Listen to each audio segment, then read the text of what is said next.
Good morning everyone.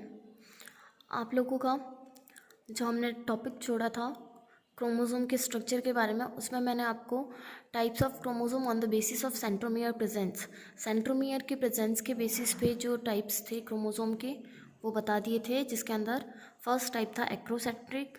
Acrocentric के अंदर chromosome जो होता है सेंट्रोमियर जो होता है वो एक आर्म तो उसके अंदर लॉन्ग दिखाई देती है और एक आर्म जो होती है वो बहुत ही शॉर्ट दिखाई देती है, मतलब कि एकदम पॉइंट वाले सिरे के ऊपर ही होता है, लेकिन उसके अंदर दूसरी आर्म भी अपन को विजिबल होती दिखाई देती है। दूसरा अपना मेटासेंट्रिक था, जिसमें सेंट्रोमियर दोनों क्रोमोसोम के बीच में पाया जाता है। थर्ड सब मेटासेंट्रिक था, जिसमें सेंट्रोमियर जो था हमारा वो थोड़ा सा साइड के अंदर था। और लास्ट वाला जो टीलोसेंट्रिक था, टीलोसेंट्रिक के अंदर सेंट्रोमियर बिल्कुल ही टिप के ऊपर या बिल्कुल ही एंड के ऊपर पाया जाता था। अब उसके आगे आता है कि ये जो क्रोमोसोम होता है, क्रोमोसोम का निर्माण किस प्रकार से होता है। तो क्रोमोसोम का निर्माण जो होता है वो क्रोमेटीन से होता है। हम लोगों ने देखा था कि इंटरफेज स्टेज के अंदर क्रोमोसोम के स्ट्रक्चर जो होती है वो थ्रेड लाइक होती है। ये थ्रेड लाइक स्ट्रक्चर जो होती है वही क्या होती है, क्रोमेटीन होती है। और ये क्रोमेटीन आगे कंडेंस मतलब संघनित होकर के क्रोमोसोम का निर्माण करते हैं। क्रोमेटीन जो होते हैं वो डीएनए और हिस्टोन प्रोटीन के बने हुए होते हैं और ये स्ट्रिंग फाइबर होते हैं। स्ट्रिंग मतलब सीधे तार की तरह फाइबर के रूप में ये पाए जाते हैं और पैकेज्ड होते हैं। क्रोमेटीन आगे जा कर के और भी ज़्यादा कंडेंस होते हैं और भी ज़्यादा संघनित होते हैं। संघनित मतलब आपस में उनका जुड़ते हुए जाना, जैसे कि ये है ना सिंपल सा क्रोमेटीन है, और जब ये आगे से आगे इस प्रकार से और कंडेंस होता जाएगा, इकट्ठा होता जाएगा, तो ये क्या करेगा, क्रोमोसोम का निर्माण करेगा। तो क्रोमेटीन जो होता है वो डीएनए ऑर्गेनाइजेशन का लोअर ऑर्डर होता है, जबकि क्रोमोसोम जो होता है वो डीएनए ऑर्गेनाइजेशन का हायर ऑर्डर होता है। अब अगर हम क्रोमेटीन के फंक्शन और स्ट्रक्चर की बात करते हैं, तो क्रोमेटीन जो होता है वो एक कॉम्प्लेक्स मैक्रोमोलिक्यूल होता है। ये डीएनए, आरएनए और हिस्टोन प्रोटीन का बना हुआ होता है। और ये क्रोमेटीन जो होता है वो यूकैरियोटिक सेल के न्यूक्लियोलस में पाया जाता है। क्रोमेटीन जो होता है ये दो फॉर्म में पाया जाता है या दो प्रकार से पाया जाता है, दो रूप में। एक होता है हेट्रोक्रोमेटीन, दूसरा होता है यूक्रोमेटीन। हेट्रोक्रोमेटीन जो होता है वो ज़्यादा कंडेंस होता है, ज़्यादा संघनित होता है, मतलब इस तरह की इसकी स्ट्रक्चर जो होती है वो बहुत ही ज़्यादा शामिल आपस में पास में होता है। और जबकि यूक्रोमेटीन जो होता है वो एक्सटेंड होता है, मतलब फैला हुआ होता है।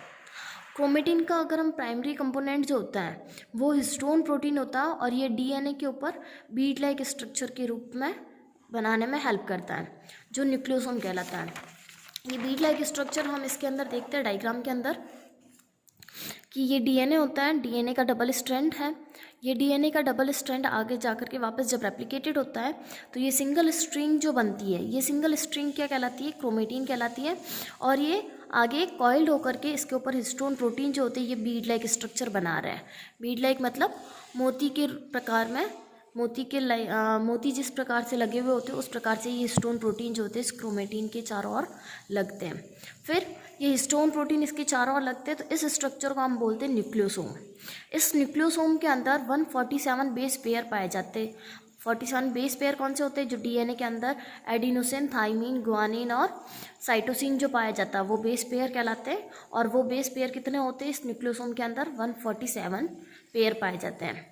डीएनए के चारों ओर ये जो हिस्टोन प्रोटीन जो बीड लाइक स्ट्रक्चर जो बनाते हैं ये 8 के सेट में पाए जाते हैं, जिसको अपन ऑक्टोमर कहते हैं। न्यूक्लियोसोम, ये न्यूक्लियोसोम आगे और फोल्डेड होता जाता है, ज़्यादा से ज़्यादा कंडेंस होता जाता है, और ये धीरे धीरे जितना ज़्यादा ये कंडेंस होगा उसके बाद में ये क्रोमोसोम की स्ट्रक्चर बनाता है। इस प्रकार से पहले ये स्ट्रिंग फाइबर था, मतलब एक पतले धागे के रूप में था। उसके बाद में स्टोन प्रोटीन इसके चारों ओर लगते गए, और उसके बाद में ये फोल्डेड होता गया। जितना ज़्यादा ये फोल्डेड होता है उसके बाद में ये उतना ही ज़्यादा कंडेंस होता है, संघनित होता है, और संघनित होने के बाद में ये क्रोमोसोम की स्ट्रक्चर जो थी वो बन जाती है। क्रोमेटिन की हेल्प से ही क्या होता है, डीएनए का रेप्लिकेशन होता है, ट्रांसक्रिप्शन होता है। डीएनए अगर डैमेज हो जाता है तो वापस डीएनए की रिपेयरिंग जो होती है वो भी इसी से होती है। जेनेटिक रिकॉम्बिनेशन जो पाया जाता है, जेनेटिक रिकॉम्बिनेशन के अंदर क्या होता है कि हम दो अलग अलग डीएनए को एक साथ कंबाइन करते हैं, तो वो प्रोसेस जो होती है वो क्या कहलाती है, जेनेटिक रिकॉम्बिनेशन। और जो सेल डिवीज़न जो होता है, कोशिका विभाजन जो होता है वो भी सारा का सारा इस क्रोमेटिन की वजह से होता है। तो ये क्रोमोसोम का निर्माण जो है वो क्रोमेटिन से किस प्रकार से हो रहा है, डीएनए के किस प्रकार से होता है कि डीएनए का एक डबल हेलिकल स्ट्रक्चर, डीएनए फिर रेप्लिकेटेड होने लगता है, वो एक सिंगल स्ट्रिंग के अंदर चेंज होता है, हिस्टोन प्रोटीन उसके चारों और बीड लाइक स्ट्रक्चर बनाते हैं, फिर वो धीरे धीरे फोल्डेड होता जाता है, फोल्डेड होने के बाद में वो और ज़्यादा कंडेंस होता है और कंडेंस होने के बाद में वो क्रोमोसोम का निर्माण करता है। तो ये तो था क्रोमेटिन के बारे में। अब अगर हम क्रोमोसोम के स्ट्रक्चर के बारे में अगर पढ़ते हैं, क्रोमोसोम के स्ट्रक्चर के बारे में पढ़ते हैं, तो क्रोमोसोम जो होता है वो डीएनए की ही स्ट्रिंग होती है और ये प्रोटीन के चारों ओर लिपटे हुए रैप्ड होती है। सेल साइकिल की इंटरफेस स्टेज के अंदर अगर हम क्रोमोसोम को देखते हैं तो क्रोमोसोम कैसे दिखाई देते हैं हमें, थ्रेड लाइक स्ट्रक्चर के रूप में, जैसे कि पूरे धागे का एक गुच्छा जो होता है उसकी तरह हमें क्रोमोसोम दिखाई देते हैं। लेकिन जैसे जैसे आगे सेल डिवीज़न प्रोसेस करता है, सेल डिवीजन जैसे जैसे आगे होने लगता है मेटाफेज स्टेज तक, तो ये क्रोमोसोम जो होते हैं वो पूरी तरह से निर्मित हो जाते हैं। अगर हम क्रोमोसोम की स्ट्रक्चर अगर देखते हैं तो क्रोमोसोम के अंदर 8 पार्ट पाए जाते हैं। सबसे बाहरी पार्ट जो होता है वो पेरिकल होता है, फिर matrix, chromonema, chromomere, centromere, secondary constriction, satellite और टीलोमियर्स, ये 8 पार्ट जो होते हैं ये टोटल मिलाकर के क्या बनाते हैं, क्रोमोसोम का निर्माण करते हैं। अब अगर हम क्रोमोसोम के स्ट्रक्चर देखते हैं तो क्रोमोसोम जो होता है, ये हम क्रोमोसोम का यहाँ डायग्राम देखेंगे तो ये क्रोमोसोम में सबसे बाहरी ये जो पार्ट जो होता है ये क्रोमोसोम के स्ट्रक्चर है पूरी। इस क्रोमोसोम के स्ट्रक्चर के अंदर अगर हम देखते हैं तो ये सबसे बाहरी पार्ट जो होता है वो हमारा पेलिकल होता है, जो क्या करता है, क्रोमोसोम की कवरिंग बनाने का काम करता है।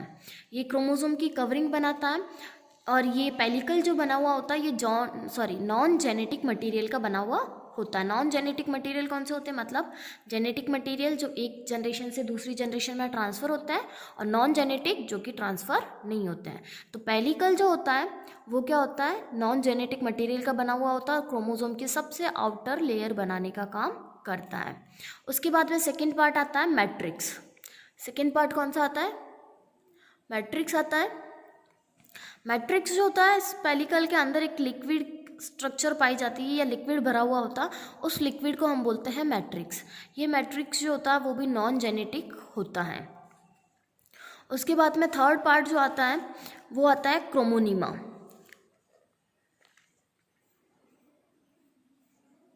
क्रोमोनिमा जो होता है, क्रोमोसोम के अंदर 2 समान सर्पिलाकार कुंडलित तंतु जो पाए जाते हैं। ये जो है ना कुंडलित तंतु जो है ना, ये सर्पिलाकार, ये पूरे स्टार्टिंग से लेकर के ये एंडिंग तक के जो दिखाई दे रहे हैं, तो ये जो सर्पिलाकार मतलब लेयर वाइज जो है ना फाइबर्स जो बने हुए हैं, सर्पिलाकार तंतु जो बने हुए हैं, ये किसके बने हुए होते हैं, न्यूक्लियोप्रोटीन के बने होते हैं और इन्हीं को हम क्रोमोनिमेटा बोलते हैं। क्या बोलते हैं, क्रोमोनिमेटा बोलते हैं या क्रोमोनीमा बोलते हैं। क्रोमोनीमा भी बोल सकते हैं, क्रोमोनिमेटा भी बोल सकते हैं। तो क्रोमोसोम के अंदर 2 समान पार्ट के अंदर सर्पिलाकार कुंडलित फाइबर पाए जाते हैं। कुंडलित मतलब फोल्डेड जो होते हैं, फोल्डेड फाइबर पाए जाते हैं और ये किसके बने हुए होते हैं, न्यूक्लियोप्रोटीन के बने हुए होते हैं। या क्रोमोनिमा जो होता है इसके अंदर 2 प्रकार से कुंडलन पाया जाता है। एक होता है पैरानेमिक कुंडलन होता है, मतलब पैरानेमिक फोल्ड पाया जाता है। दूसरा प्लेक्टोनेमिक फोल्ड पाया जाता है। अगर हम पैरानेमिक और प्लेक्टोनेमिक फोल्ड की अगर बात करते हैं तो पैरानेमिक फोल्ड जो होता है वो उस प्रकार से होता है जिसमें इन दोनों कुंडलन को इजीली सेपरेट किया जा सकता है। अगर मैं जैसे डायग्राम बनाती हूँ यहाँ पास में ही, पैरानेमिक की बात करते हैं तो इसके अंदर भी आप देख रहे होंगे, एक ये वाली लेयर जा रही है, एक उसके ऊपर कुंडलित वाली लेयर जा रही है। तो ये क्रोमोनिमा जो होता है ये क्या है, 2 प्रकार से पाए जाते हैं। एक तो होता है सिंपल सा एक के ऊपर एक, तो इसको हम क्या कर सकते हैं, इसको इजीली सेपरेट कर सकते हैं। अगर हम दूसरे प्लेक्टोनोमिक की बात करते हैं तो प्लेक्टोनोमिक के अंदर जिस प्रकार से है ना कोई चीज़ गूंथी हुई जो होती है इस प्रकार से, जिसको हम इजीली सेपरेट नहीं कर सकते हैं, तो ये जो कुंडलन पाया जाता है ये कौन सा होता है, प्लेक्टोनोमिक कुंडलन पाया जाता है। कौन सा कुंडलन होता है, प्लेक्टोनोमिक कुंडलन पाया जाता है। उसके बाद में आता है तो ये तो होता है क्रोमोनिमा। क्रोमोनिमा के अंदर 2 प्रकार का कुंडलन होता है, पैरानेमिक और प्लेक्टोनेमिक। पैरानेमिक को इजीली सेपरेट कर सकते हैं और प्लेक्टोनोमिक को हम इजीली सेपरेट नहीं कर सकते। फिर आता है क्रोमोमियर। क्रोमोमियर जो होता है, इसी क्रोमोनिमेटा के ऊपर कर्ण रूपी संरचनाएं जो होती है वो पाई जाती है, जिनको हम क्रोमोमियर बोलते हैं। उसके बाद में आता है सेंट्रोमियर। सेंट्रोमियर जो होता है वो क्रोमोसोम का इंडिपेंडेंट पार्ट होता है और ये क्रोमोसोम में कहीं पर भी सिचुएटेड हो सकता है। स्पेशली ये क्या करता है, प्राइमरी कंस्ट्रक्शन बनाने का काम करता है। प्राइमरी कंस्ट्रक्शन कौन सा है, प्राइमरी कंस्ट्रक्शन जो होता है सेंट्रोमियर, ये प्राइमरी कंस्ट्रक्शन है। ये क्या करता है, क्रोमोसोम के दोनों आर्म्स, ये ऊपर वाली आर्म्स हो गई, ये नीचे वाली आर्म्स हो गई, तो दोनों आर्म्स जो होती है वो सेंट्रोमियर से जुड़ी हुई होती हैं। इसके साथ ही सेंट्रोमियर जो होता है वो क्रोमोसोम को सेल डिवीजन के टाइम में एस्टर रेज से जुड़ने में हेल्प करता है। हम जब देखते हैं कि जब कोशिका का विभाजन जो होता है, जैसे ये एक कोशिका जो होती है तो इसमें क्रोमोसोम इस प्रकार से रहते हैं और फिर मेटाफेज स्टेज के अंदर क्रोमोसोम जो होते हैं वो बीच के अंदर आ जाते हैं, मियोसिस और माइटोसिस पड़ा हुआ हो तो।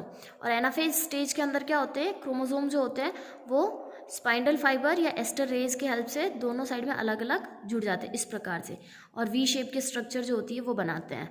तो ये जो स्पाइंडल फाइबर से जुड़े हुए जो होते हैं, तो ये किसके द्वारा जुड़े हुए होते हैं, सेंट्रोमियर के द्वारा जुड़ते हैं। ये जो क्रोमोसोम जो है, ये क्रोमोसोम किसकी हेल्प से एस्टर फाइबर से जुड़ रहे हैं, सेंट्रोमियर की हेल्प से एस्टर फाइबर से जुड़ते हैं। ये हम आगे और जब मियोसिस माइटोसिस पढ़ेंगे तो उसके अंदर आपको इजीली आइडेंटिफाई हो जाएगा। तो ये क्रोमोसोम सेंट्रोमियर जो होता है वो क्या करता है, क्रोमोसोम को एस्टर रेज से जोड़ने में भी मदद करता है।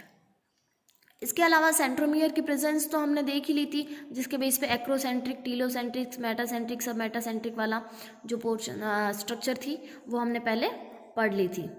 तो ये सेंट्रोमियर जो होता है ये सबसे मेन पार्ट होता है। उसके बाद में आता है सेकेंडरी कंस्ट्रक्शन। ये जो हम अपन को दिखाई दे रहा है वो क्या है, सेकेंडरी कंस्ट्रक्शन है। सेकेंडरी कंस्ट्रक्शन जो होता है वो सारे क्रोमोसोम के अंदर नहीं पाया जाता है, लेकिन किन्हीं किन्हीं क्रोमोसोम के अंदर सेकेंडरी कंस्ट्रक्शन पाया जाता है।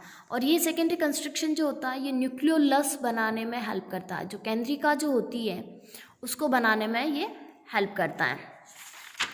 तो सेकेंडरी कंस्ट्रक्शन का काम क्या होता है, न्यूक्लियोलस फॉर्मेशन। उसके बाद में आता है सैटेलाइट।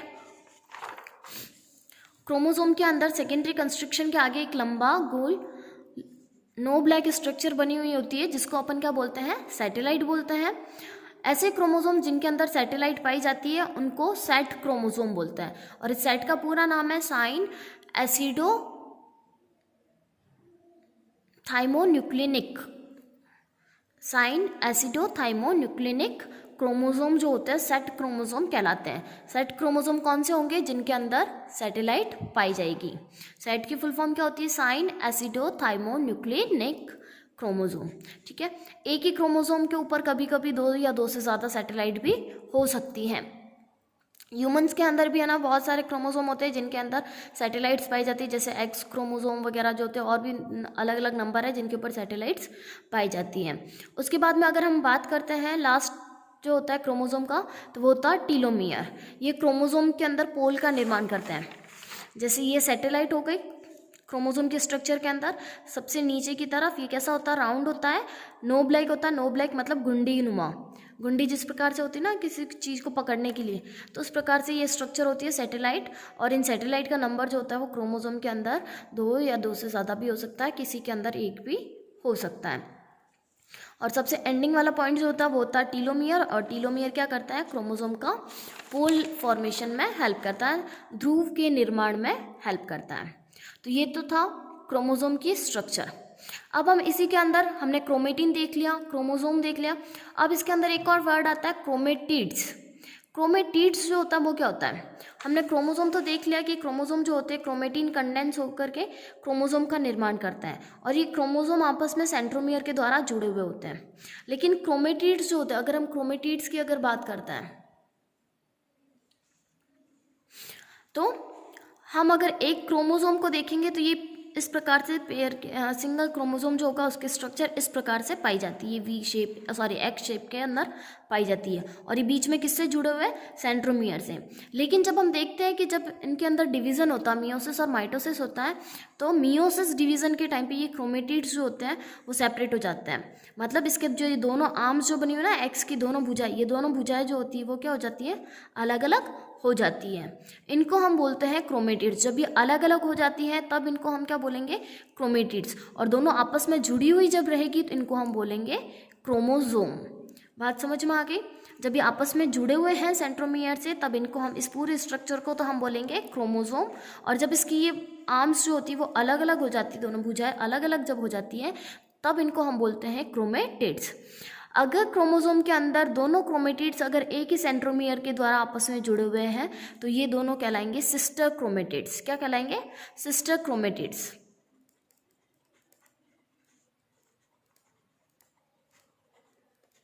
सिस्टर क्रोमेटिड्स क्यों बोलते हैं, क्योंकि सिस्टर क्रोमेटिड्स दोनों के स्ट्रक्चर जो होते हैं वो सेम होती है, होमोजीनस होते हैं, इनका फंक्शन भी एक जैसा होता है, इसलिए इनको हम सिस्टर क्रोमेटिड्स बोलते हैं।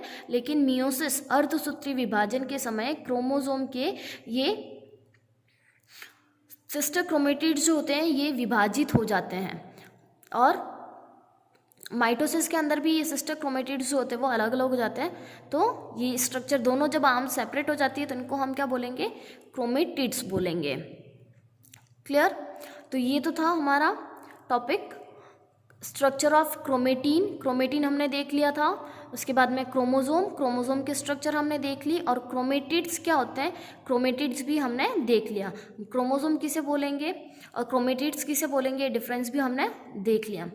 इसके बाद में नेक्स्ट टॉपिक आएगा semi conservative method of DNA replication. तो ये डीएनए रेप्लिकेशन की जो सेमी कंजर्वेटिव मेथड है ये हम नेक्स्ट लेक्चर के अंदर पढ़ेंगे। इसका पीडीएफ मैं सेंड कर चुकी हूँ तो आप लोग नोट्स बना लेना।